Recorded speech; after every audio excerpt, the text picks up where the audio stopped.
You ask Tiger to solve.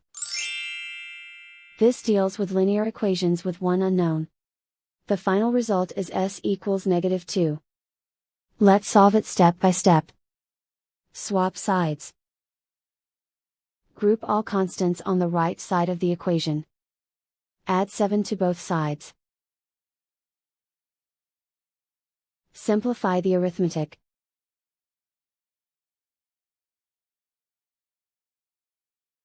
Isolate the s.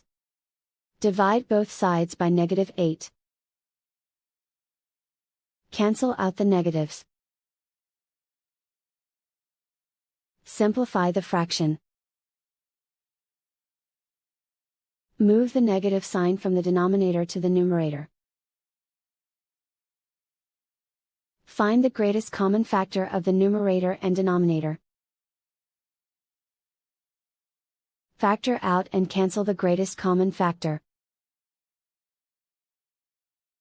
And so the final result is s equals -2.